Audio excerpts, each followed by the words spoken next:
Hello. Hi. How's your day? It's okay. Okay. Well, hopefully it gets better now. Yeah, Get for some sure. relief, That's fine here. some calmness. Yeah. That's always nice. Y'all join palms. And repeat after me. I take refuge in the Buddha. I take refuge in the Buddha. I take refuge in the Dharma. I take refuge in the Dharma. I take refuge in the Sangha. I take refuge in the Sangha. Keeping the palms joined.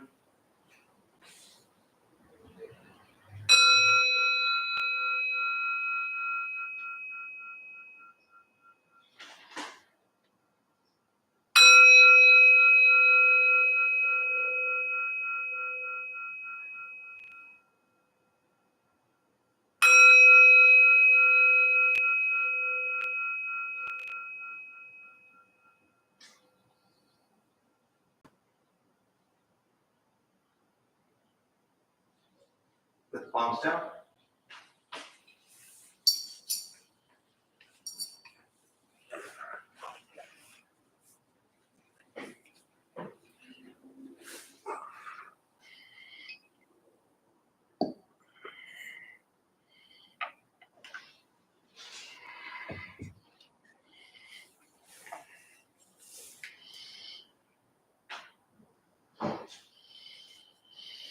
All right, good evening, everybody. How are you all doing? Welcome back. Did you come during the 6 months that we were open? Me? Yes. But okay, couldn't remember. It's like the last 2 years. It's just like, welcome back.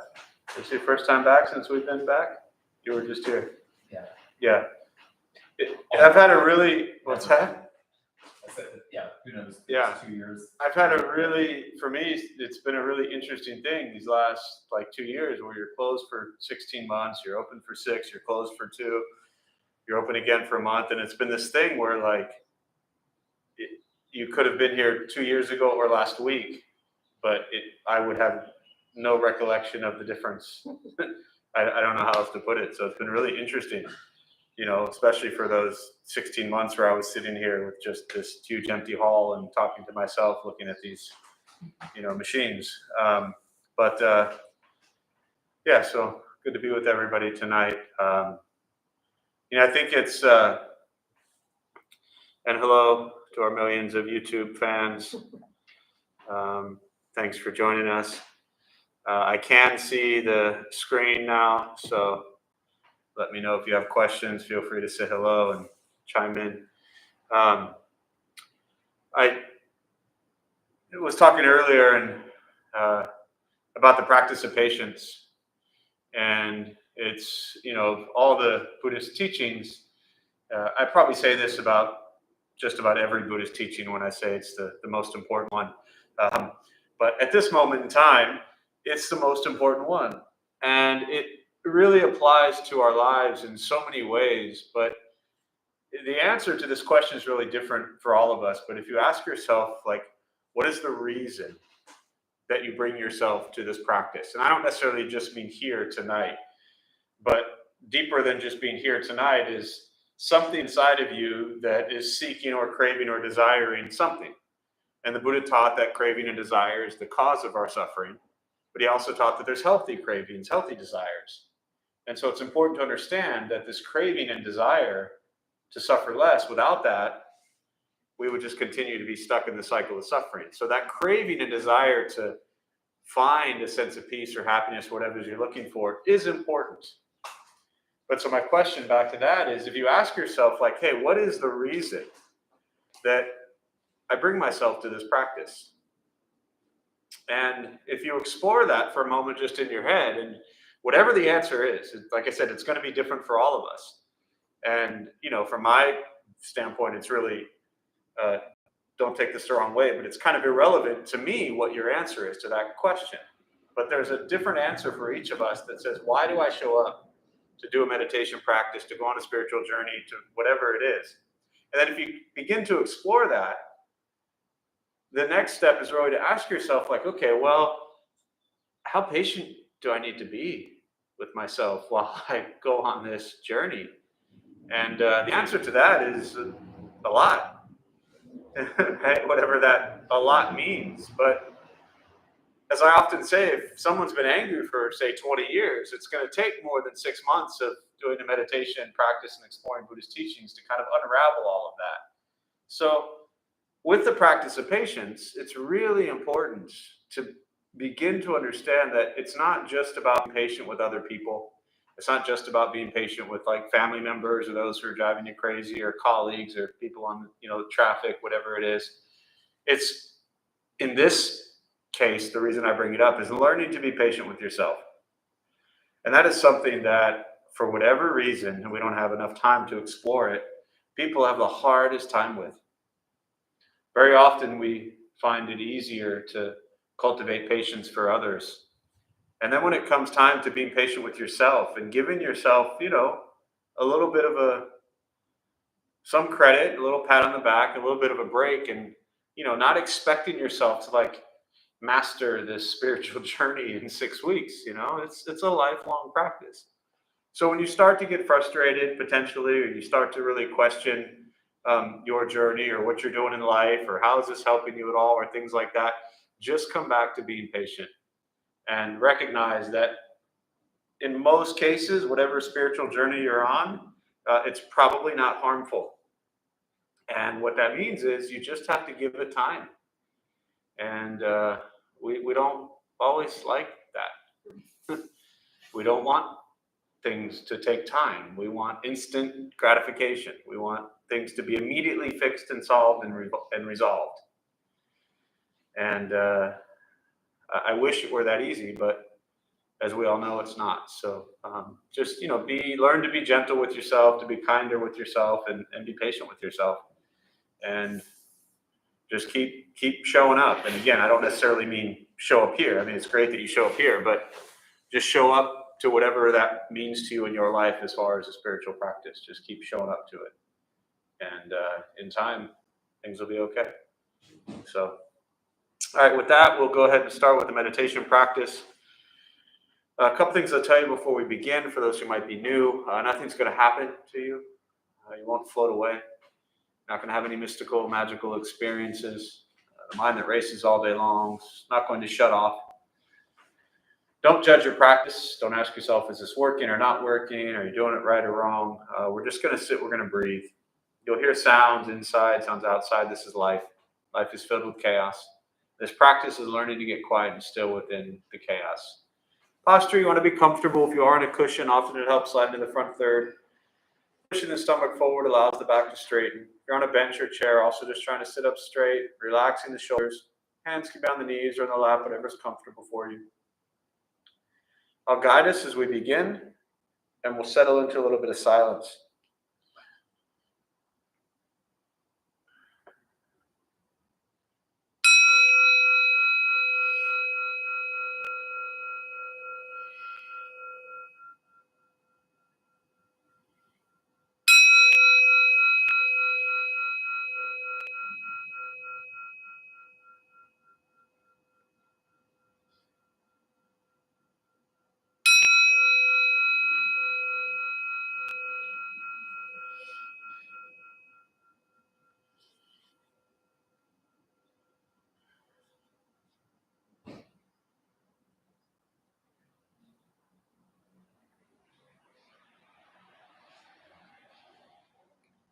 And starting with the eyes closed, if comfortable, or slightly open.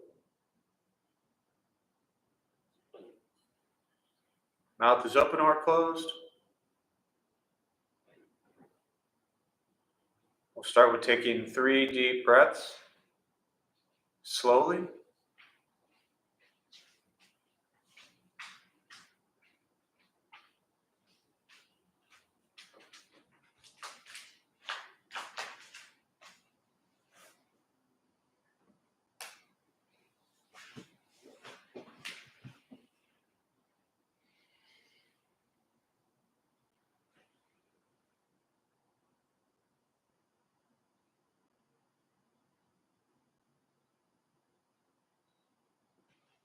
And eventually, Settle into a natural rhythm of the breath.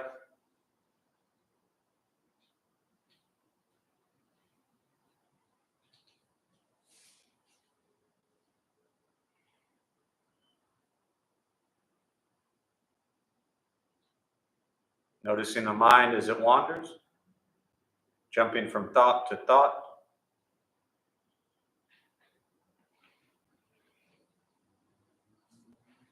Start with gently guiding the attention and focus to the stomach or chest.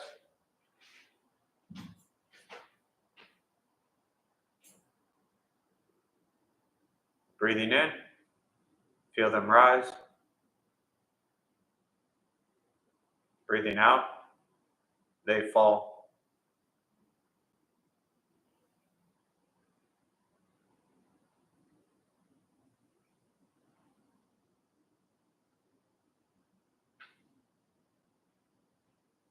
Simply continue this practice, observing sensation of breath.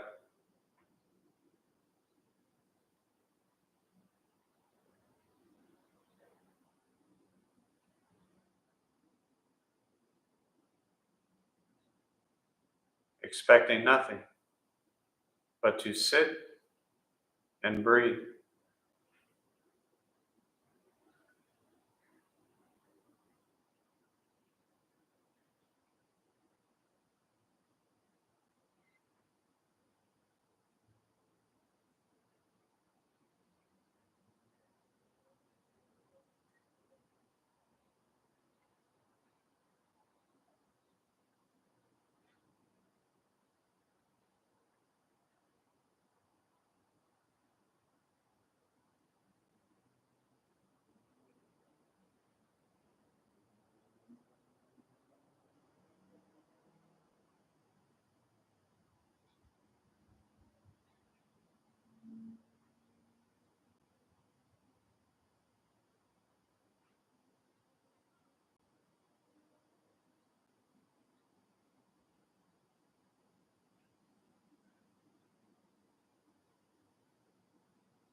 As the mind wanders, lost in thought, recognize it.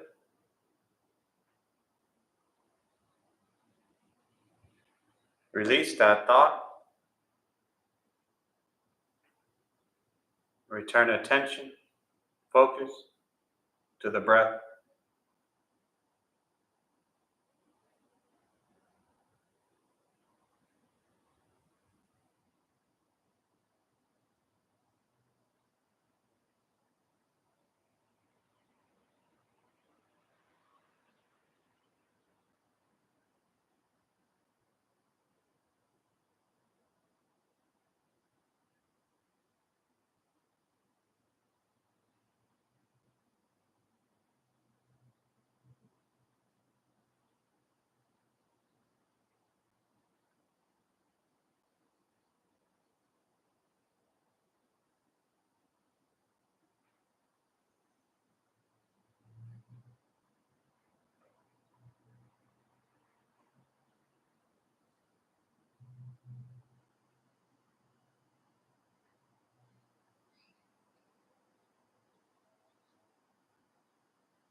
letting go of expectations,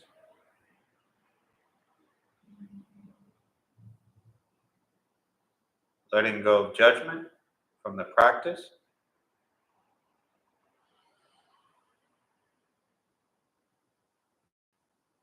just sitting, breathing.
Learning to be comfortable in stillness,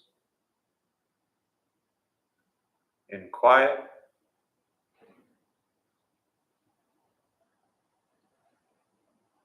just sitting, breathing.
Keeping the mind alert,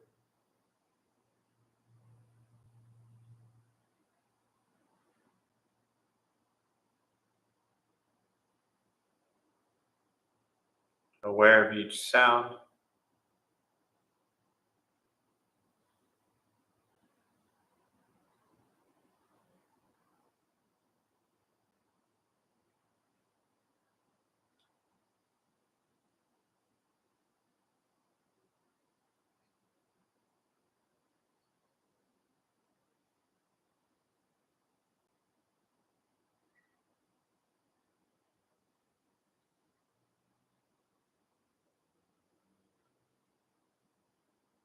each thought,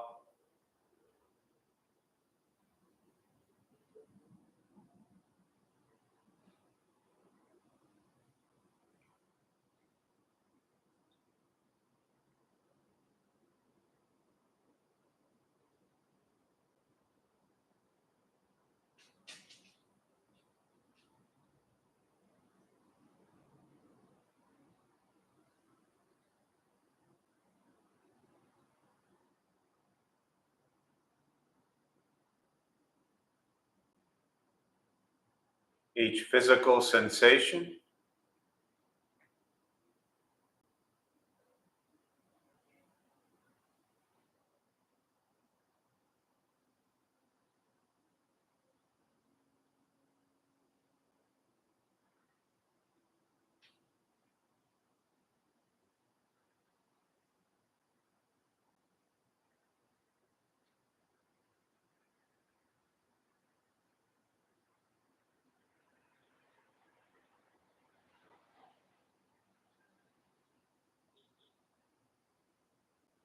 yet concerned with nothing but sitting, breathing.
And with the body still, rested,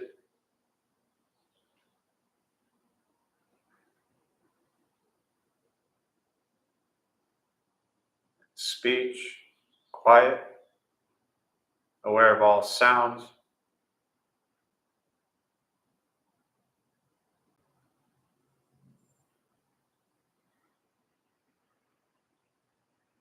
and the mind learning to settle.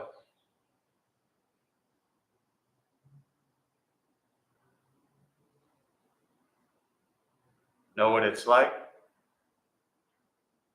to just sit and breathe.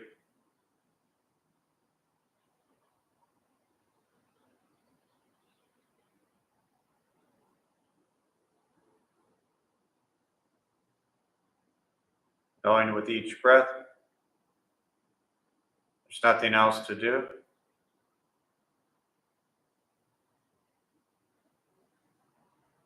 Nowhere else to go.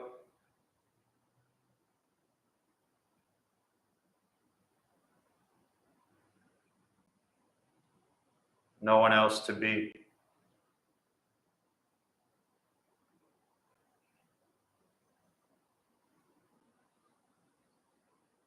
Everything beautiful, exactly as it is.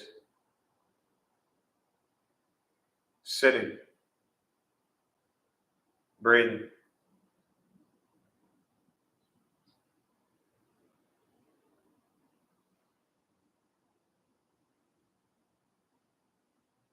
Once again, taking 3 deep breaths, slowly.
As you slowly open the eyes, slowly beginning to move.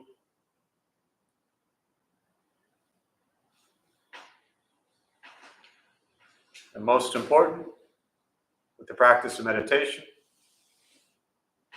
is to recognize how you feel now, immediately after.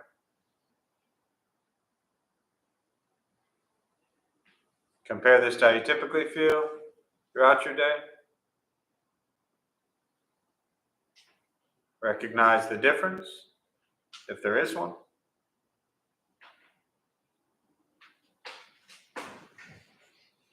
Ask yourselves how you prefer to feel every day for the rest of your life. And realize however you feel now, if it's quiet, calm, and still, or a busy mind, racing mind, whatever you're sitting with at this moment has nothing to do with anything I said. It's nothing to do with how we sit, hold the hands or cross the legs. It's nothing to do with the sounds around us or anything else for that matter. It has everything to do with your own mind and your own mind's reaction to an external condition. This is what the Buddha called pratitya samuppada, means dependent origination. This is the basis of the Buddha's awakening. The word Buddha simply means awakened. He was a human being, no different than any one of us, who began to understand why he suffered, why he got angry, sad, depressed, stressed, anxious. He began to understand the causal relationship of all phenomena. And what that means very simply for all of us, regardless of where we come from or what you believe in and where you think you're going, your whole life is filled with things that happen. You react. More stuff happens, more reactions. That's what we get. This practice is simply learning what it's like to respond to something quietly, peacefully, still. Because for most of us, the way you responded to the last 20 minutes is quite different from how we respond to everything else that's happening throughout the day. So all we're working on is closing the gap to the way you feel now is closer to how you feel always. Just as driven, motivated, productive, successful, whatever that means to you in your respective lives. But with a mind that's steady, clear, focused, distracted by nothing, disturbed by no one. It's not an easy practice. It's not necessarily fun. It's not an escape. And very often early on, we use meditation and Buddhist practice as something to escape to. And it's a healthier escape than a lot of the other alternatives out there that we often escape to. But ultimately, it's learning to be with things as they are. Direct perception into each present moment. And understanding that that present moment is very often incredibly uncomfortable. Mentally, emotionally, physically. We experience a lot of discomfort throughout our days. And this practice is about learning slowly how to be with that discomfort and understanding the impermanent nature of it. The impermanent nature of the emotions at that moment, the physical, the mental, emotional reactions to situations, the impermanence of the situation itself, which is always and forever changing. Things come into our lives, we experience them, we deal with them on a day-to-day basis, but they won't always be that way. Conditions come together and conditions cease to exist. That's the essence of the Buddhist teachings. And so the practice is learning to stay steady, stay calm, stay peaceful when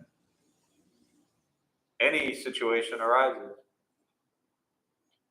And that's difficult. Like it sounds so simple. Just stay calm. Just breathe. I mean, there's bumper stickers and memes and everything everywhere telling us exactly what to do. Books. And then somebody's in your face yelling at you or doing something you don't like, and we're just like, forget that stuff. I'm just going to get pissed off and be an emotional wreck right now. And an hour later, we're like, okay, where's that book? We need the reminders. And that again comes back to the patience that I'm talking about. But if we can see in each moment and begin to see the impermanence of each moment, then it's a little bit easier to not get triggered so quickly. But it is a practice. And it does take time. And often we spend a lot of our time trying to fix, change, control, manipulate everything and everyone around us. And that's also just exhausting. And this practice is recognizing that we too are here. We are different from how we perceive ourselves to be, but we exist. And taking care of ourselves is important and must be a priority. Because, if we don't learn to take care of ourselves, then we can't take care of anyone else. And if we completely exhaust ourselves and burn ourselves out trying to save the world, yet can't even make time to make a sandwich, then there's something going on there. So be patient with yourself, but also be aware of what you need to do to take care of you.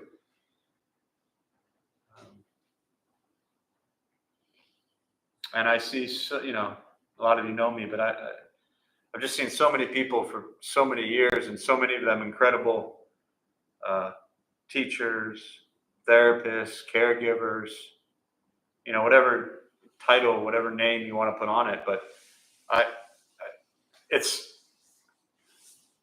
don't have like statistics on this. I'm just making up this statement here. But a very large percentage of people that end up in places like this are people who spend so much time caring for other people. Because there's that like just deep, deep love and compassion and care for humans. And that's what the Buddha taught us to have. But we're forgetting one human. And that's this human. Not me, but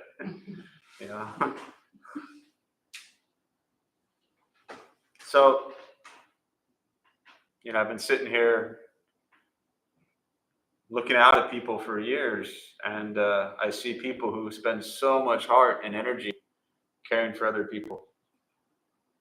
And we often don't give ourselves like just 10%. Again, I make up numbers all the time, so don't quote me on anything, but we give ourselves hardly anything compared to what we give to other people. And the crazy thing is the other people, especially those that know us, love us, and care about us, they don't want us destroying ourselves while we're trying to take care of other people. But it just becomes so difficult. So be patient with yourself. Have some kindness and compassion and love for yourself.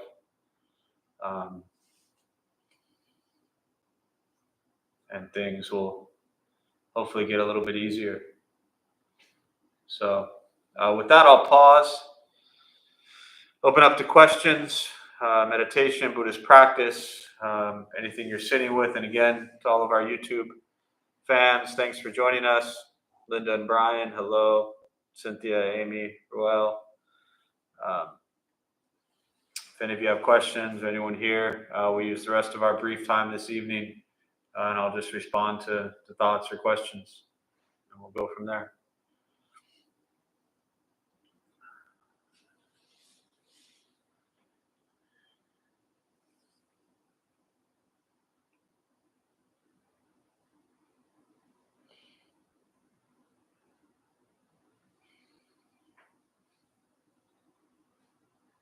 Yes, sir. Hi. Hi, welcome back. Thank you. So I came in with a very racing mind this evening, like just new. I heard it. Yeah. It was, Yeah. and one of the things that I caught myself, like it was in meditation, especially sometimes in this, like I can't slow it down, even like when I'm breathing. And like focusing on breath, and I will just subconsciously, without even a moment of focus, go into a thought, and then be like, thinking, okay, back to breath, thought, and it's happening at such a rapid pace that it's almost like, I start obviously to judge my meditation a little bit, and then I'm like, okay, stop judging, you're here. My one thing is like, is there a point where I should just let it go? When you say let it go, meaning? Let myself think, instead of thinking and trying to get back to breath, is it like even at some point, like I just go, let's go, man, let's follow this rabbit hole and let's be for a little bit. Let's go to war with those thoughts in your head. Come on, man, you obviously want to come. And that's, I was kind of going with that path, trying to figure out like what's during meditation, like what's the best way if it just is relentless, you know what I mean? And you're so amped up and hyped from the day. Yeah. Or just like for some reason it hits when you're here, and then I'm like, all right, well we're not doing this well. Let's see if we can do like kind of like giving in, I guess. But I like that question a lot. That's good. Yeah, so I was gonna point out what a terrible meditator you are. I suck. That's good. I just wanted you to be aware of that, so you don't have to like worry about judging yourself. I'm just gonna judge you and tell you what a terrible meditator you are. Thank you. So here's the thing. Anyone else relate to that question? right? Every single, you got two hands in the back, right? From one person. So here's the thing. What you're expressing is, it just means you're alive and you're human. Okay? I've been at this practice every single day for 19 years. My mind races like crazy during meditation. My day has been non-stop from 8 a.m. until now. Yeah. My day is no different like many of you. You're running around like a crazy person. I'm just running around like a crazy person trying to run a Buddhist temple. Yeah. Right? And then I sit down. And I'm like, cool. I get to sit. And then I'm like, oh, there's a computer here. There's a little, tripod thingy there. There's these people here. And I'm like, oh, hi. I'm going to do my meditation. Well, y'all want to join me? Great. And then I sit here. And my mind races. I recognize it racing. And I come back to the breath. My mind races again. I recognize it racing. I come back to the breath. My mind races again. I recognize it racing. I come back to the breath. I do that for 20 minutes. And when I'm done, I hit the bell. That's it. There's no need to judge anything. Ever. There's no need to judge anything. Ever. Not just your meditation, but anything. Just experience life beyond judgment, beyond expectations, beyond critical analysis of whether you're a good meditator or a bad meditator, which, by the way, really just ripples into the rest of our lives. This isn't even about meditation. The funny thing about meditation and the practice of it is it's simply a reflection of what you do in your life. Do you ever roam around all day long and some days you think you're a good person? Sure. Do you ever roam around and some days you think you're a bad person? More often than not. That wasn't even the point of my question. Thank you for pointing that out. My point is that if you're sitting in meditation, right, and all you're doing is then judging your meditation, what that means is you go through your day judging yourself and everyone and everything around you, which also means you're human, but it also means that you could work on less judgment.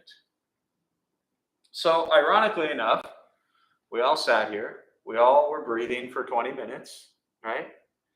Nobody got up and yelled. If you did, I didn't hear it. Nobody screamed. Nobody punched anyone. Nobody called anyone bad names, right? You didn't do anything. But you still had all those racing thoughts. Yet when you were done, or midway through, whatever you chose to do, it is irrelevant, you then went into judgment mode about sitting and breathing. And on top of that,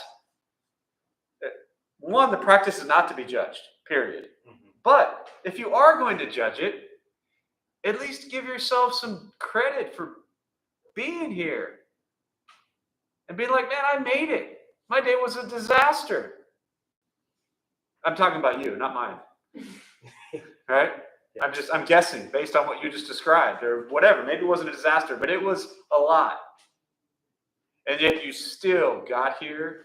You still stormed in. And I'm not knocking that. I'm just saying, like, I'm halfway teasing you and half serious. I could tell by the way you entered that your mind was just a maddening mess. And you finally were like, I got to get to the temple and sit down because I'm going to go crazy or something like that. Am I completely wrong or am I close? Oh, you're there. All right. I don't want to put words in your mouth, but I've sat with you enough to know that this was one of those days and things for you. So if you are going to judge yourself, just give yourself some darn credit. But you don't even need to do that, right? just experience. And so again, beyond the meditation, too often, and this is so common, just like everything else in life, we want to know, am I good at it or am I bad at it? We have all been conditioned this way since birth. When we start crawling, nobody's like, yay, just spend the rest of your life crawling. Nope, that ain't good enough. When you're a little baby and you crawl, then you got to stand up. That's not good enough. Then you got to walk. Then you got to run if you're physically able to do all these things. And then you're in first grade. Well, nobody spends their whole life in first grade, do they? Everything in our entire life is conditioned to be better. That whatever we're doing is never enough. And I'm not saying that that needs to all unravel or that's ever going to unravel. My point is that because of all of that conditioning we've had our whole lives, we've been trained, without even knowing it, to immediately, instantly critique and judge everything we're doing as good or bad. Try not to do that with meditation. Just sit and experience it. So what you can do, my suggestion to wrap this up, is to, when meditation is done, there's nothing wrong. Like what you shared is beautiful. That was very real. Your mind was a mess for 20 minutes and it raced and it raced and raced. You didn't know what to do. Leave it at that. What I suggest you not do is then look for like an answer of, was that okay? Was that not okay? Is that right? Is that wrong? Should I do that? Should I not do that? Because all of those answers are irrelevant. Because you've already done it. And now it's done. And we're sitting here 10 minutes later still talking about it. You get my point? Yep. This is life. If we can practice this in meditation, then we become better at practicing it in life, of just experiencing things as arising. And then we don't get so emotionally destroyed by the things that occur. We just see it for what it is. It's an experience. So, is that a good answer or a bad answer? Right? So, other thoughts, questions?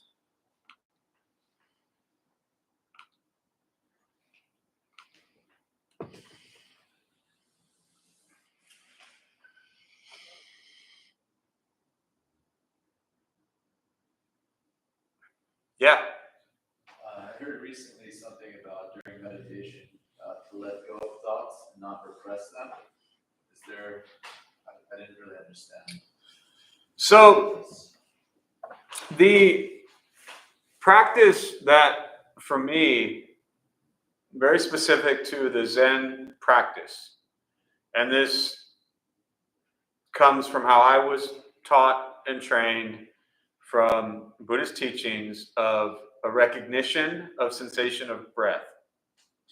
And that as thoughts arise, you recognize them. And the act of, whether it's kind of coming back to your question, because there's like every question, there's a million ways to answer it. So now kind of touching on what I said to you in a completely different way, but to kind of combine these two things together, there's the practice of recognizing the thoughts, being aware of them, running with them, which is just thinking, or recognizing the thought and coming back to the breath, which the idea of suppressing something, right? So if we think of therapy, for example, right? My guess is most therapists, you're not there to suppress your thoughts and emotions, right? You're there to get it out, to share it, to recognize it, to become aware of it, to explore it, to face it, to deal with it, not to suppress it, right? The idea with meditation is not that, from my understanding of the Buddhist teachings, right? The idea is to recognize the thought. And this idea of suppressing it really doesn't even come into play, because you're just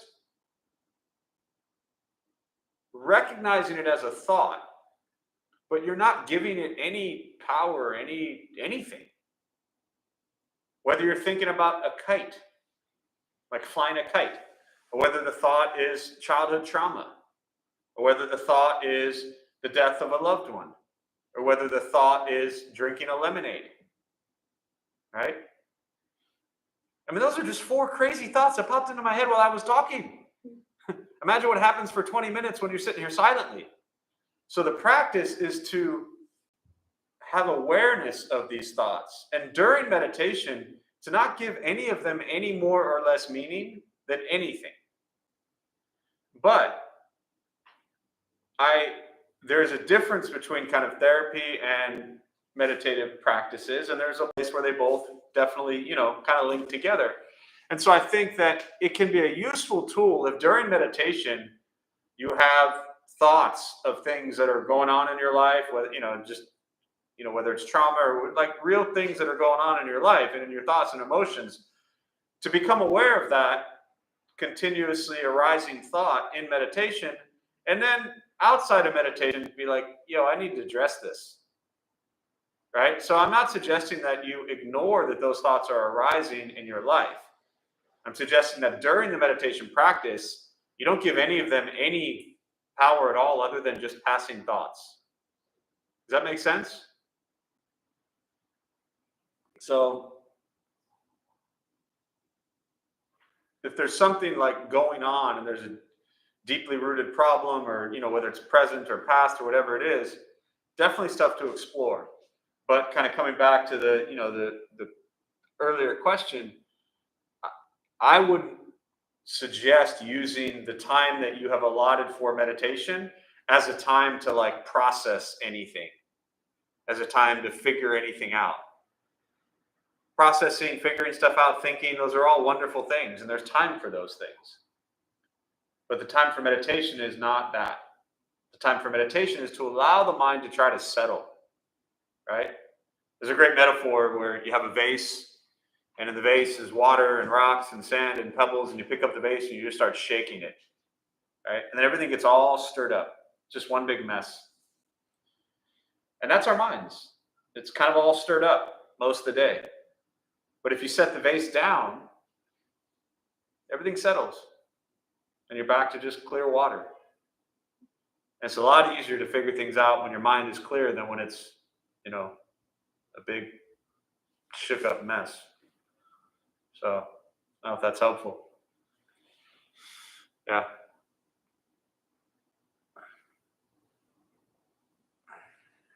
Other thoughts, questions? Yeah. For me, I find it a lot easier to like meditate and focus in a setting like this. But I do like a lot of traveling, and my day-to-day schedule changes a lot.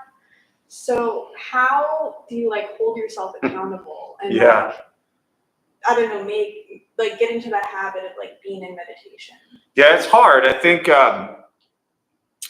if you, the first step, and I'm kind of repeating what you said, but just to kind of tie this together, if you've had a practice for a while, even if it's on and off, right, which you've had, so it's something you've done on and off for about how long? It's been mostly off, but for a couple of years. Oh, but it's been on and off. Yeah. Like you started a couple years ago, Yep. and then it's been off, and so, but it came into your life a couple years ago. You recognize the importance of it. You see the benefit of it. You see the value of it. My first master years ago, she always said, once you get on the path, meditation, Buddhist practice, you cannot get off of it. You don't fall off. You have various degrees of diligence with it.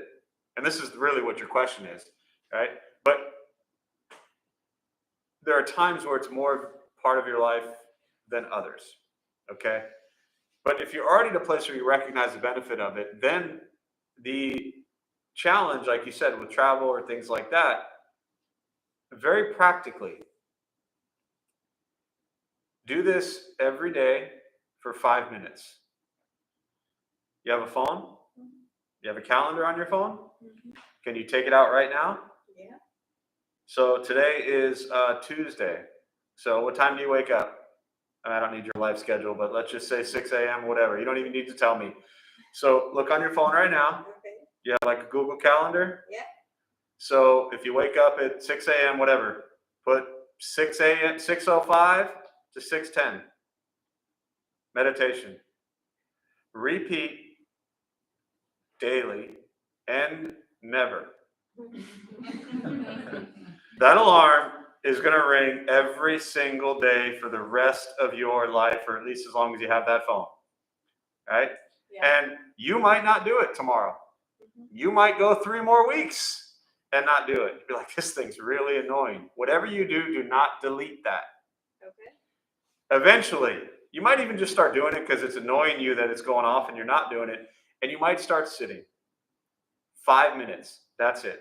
My suggestion always is, especially if you're new to this practice and it's not a daily routine, which is very difficult for a lot of people, do this every day for 5 minutes for 3 weeks, and then take a week off. Why would I suggest taking a week off? So you can see the difference. See the difference, right? So this is what old Stephen Covey days, they would talk about taking 3 weeks to create a habit. And I recognize that I'm then suggesting to shatter that habit. But I think it's really important, especially for someone who's been at this, started a few years ago and more off than on, to reinforce wow, those 3 weeks that I did this every day for 5 minutes, that was really nice. And then the week that you're not doing it, you'll notice most likely a pretty big difference. And then it really has to come from inside, that diligence that says, I don't want my mind to be a mess. Right? It comes back to kind of what I was talking about earlier about taking care of yourself, making sure that you're okay. But usually creating a habit is just a simple, practical thing of having it on your calendar, like every meeting, every doctor's appointment, everything else is on our calendars. But if we all look at our Google calendars, whatever calendar you use, how much is on there that's actually revolving around taking care of you?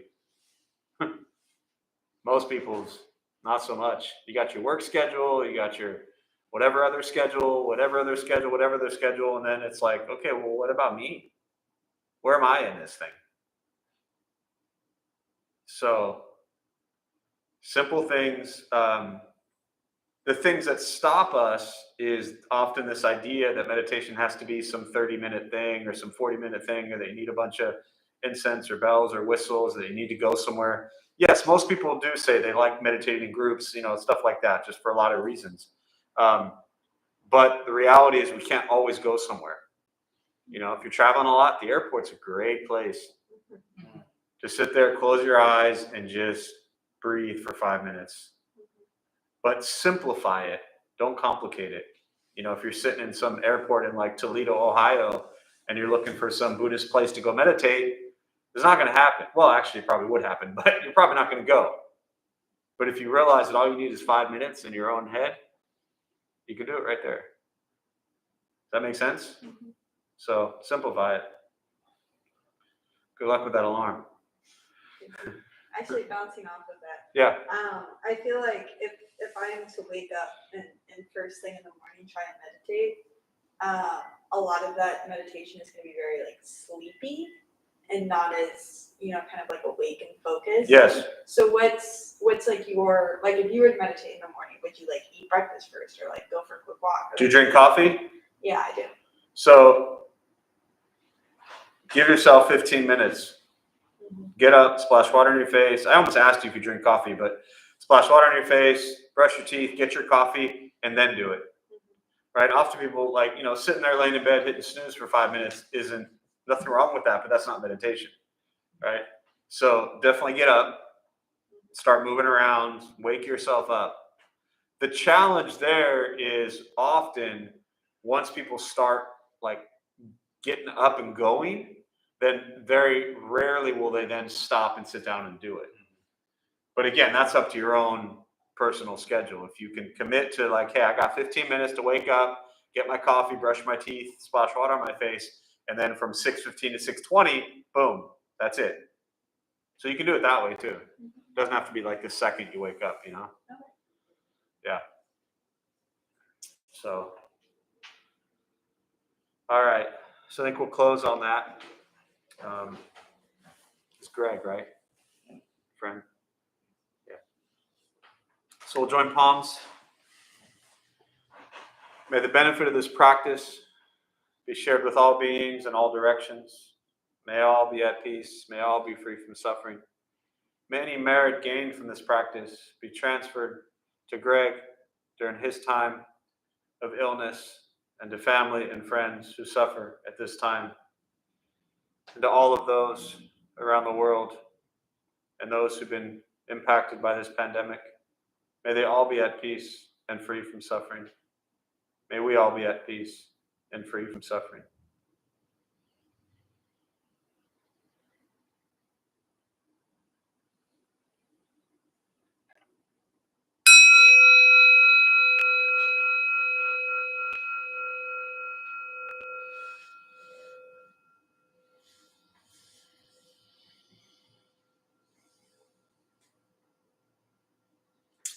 So just a few quick announcements.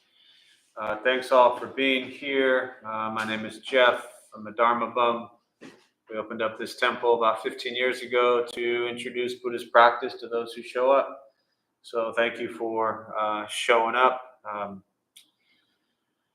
Classes every night, different Buddhist traditions, led by a handful of different people.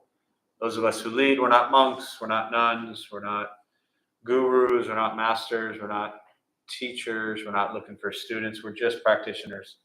So we do our best to take our understanding of Buddhist teachings and put it into terms that hopefully make sense to those who show up. So again, thank you for showing up. I don't think people really recognize, like, for those handful of us that lead, like how much we really just love and appreciate all of you who show up. Like, this is why we do it. Otherwise, we'd just be sitting here yapping to ourselves. So we really do deeply appreciate everybody who shows up here all week. And, you know, it's been a crazy 2 years, closed for 18 months of 24. So we're just glad to be here and have our doors open. So we appreciate it. Other than that, yeah, just keep at it, keep practicing, be patient with yourself, and we'll see you all soon.